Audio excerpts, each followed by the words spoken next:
Hi friends, YouTube पर आप सभी का स्वागत है। दोस्तों, मैं फिर से आप सभी के सामने अपने चैनल इग्नू लर्नर के माध्यम से एक बहुत ही मोस्ट इम्पॉर्टेंट प्रश्न लेकर आया हूं इस वीडियो में।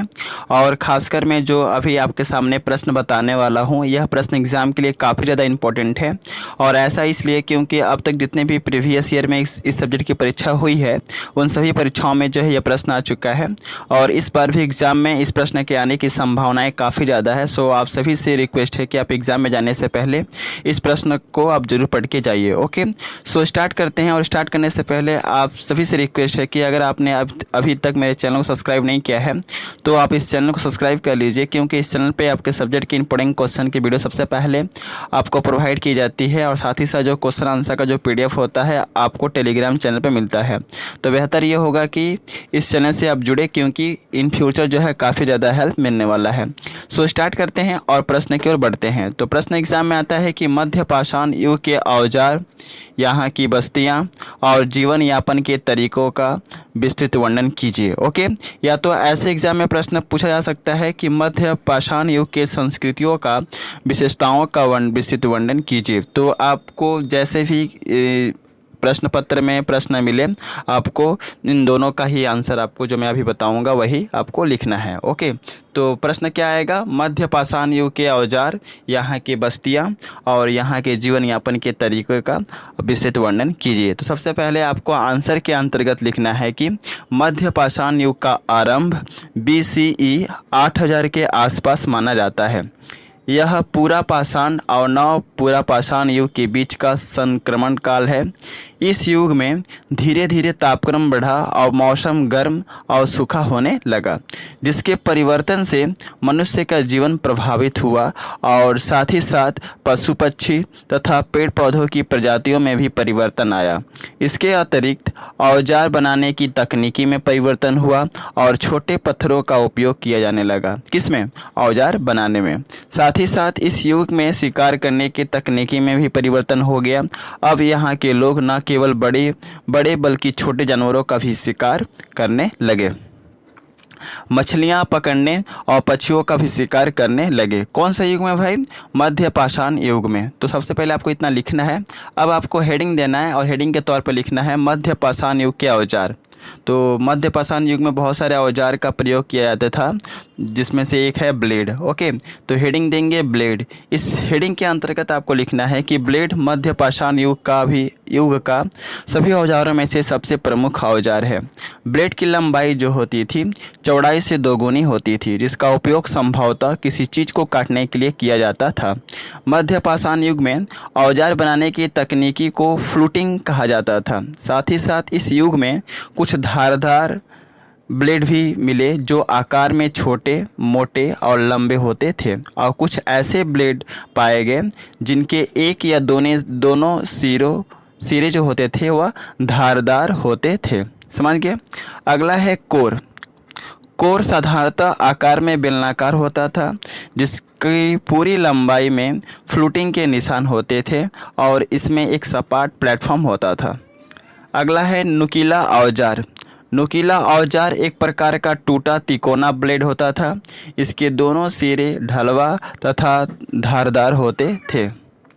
अगला है त्रिकोण। त्रिकोण भी एक धारदार औजार होता था, जिसका उपयोग किसी चीज़ को काटने के लिए किया जाता था। अगला है नवचंद्राकार।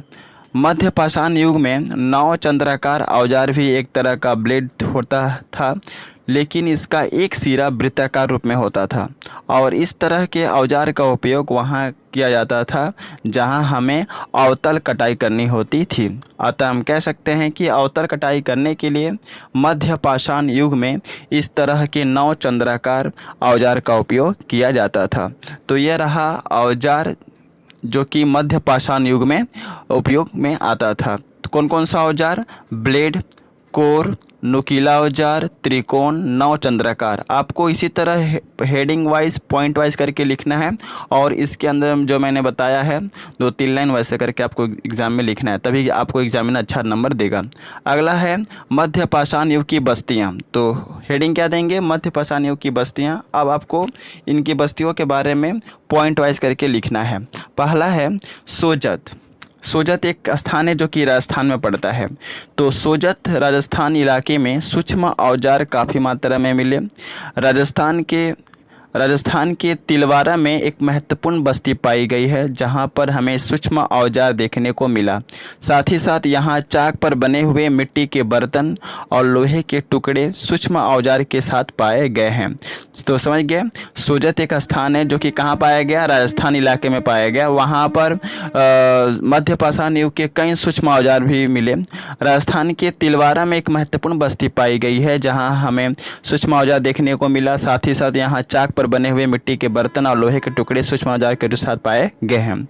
गुजरात में ताप्ती, नर्मदा, साबरमती नदियों के आसपास भी कई मध्य पाषाण युग की बस्तियां पाई गई हैं।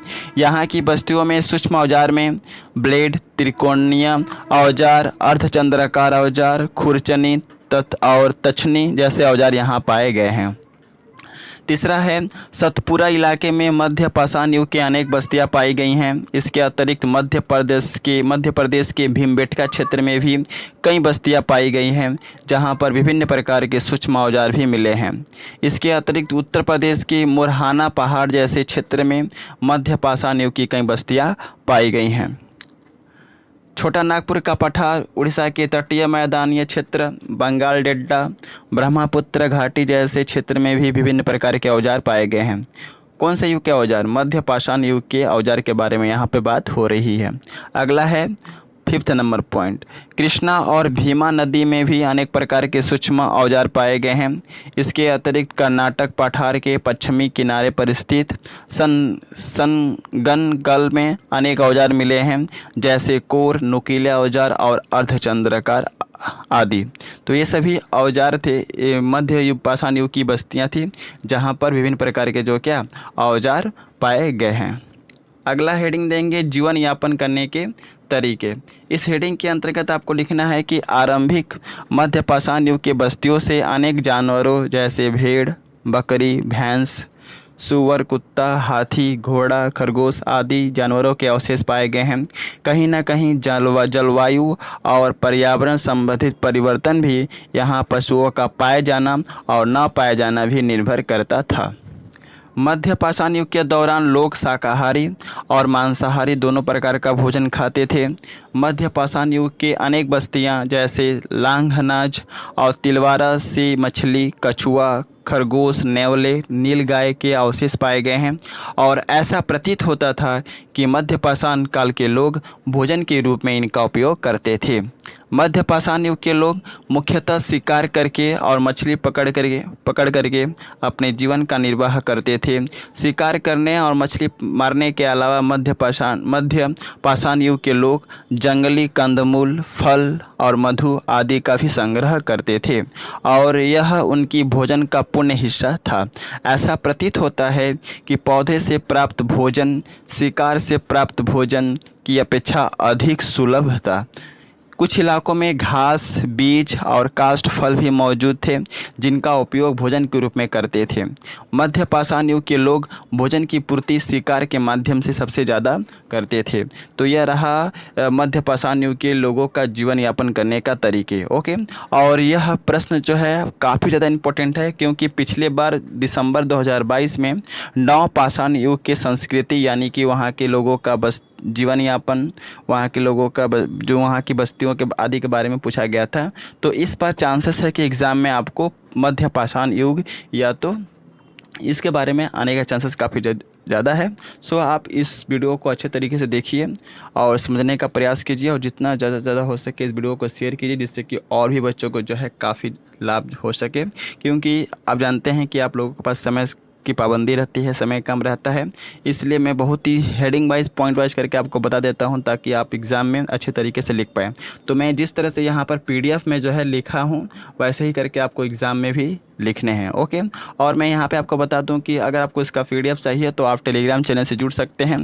वीडियो के डिस्क्रिप्शन में टेलीग्राम चैनल का लिंक है। सो जल्दी से टेलीग्राम चैनल से आप जुड़ जाइए जिससे कि आपको इसका PDF मिल सके। So best of luck for all of you for exam and thanks for watching my video. जय हिंद, वंदे मातरम। और साथ ही साथ यहाँ पे कहना चाहूँगा कि इस वीडियो को आप लाइक कीजिए, शेयर कीजिए, क्योंकि मैं देखता हूँ कि आप जो है लाइक बहुत ही कम करते हैं और शेयर भी नहीं करते हैं, जिससे कि मेरा मनोबल जो है कम हो जाता है। तो बेहतर ये होगा कि आप इस वीडियो को लाइक कीजिए, शेयर कीजिए, जिससे कि हमें लगे कि हम जो मेहनत कर रहे हैं आप लोगों के लिए उसमें हमें कुछ सफलता मिल रही है। ओके, तो आप इस वीडियो को लाइक और शेयर जरूर कीजिए, जिससे कि हम और भी वीडियो बनाने के लिए प्रोत्साहित हो सकें।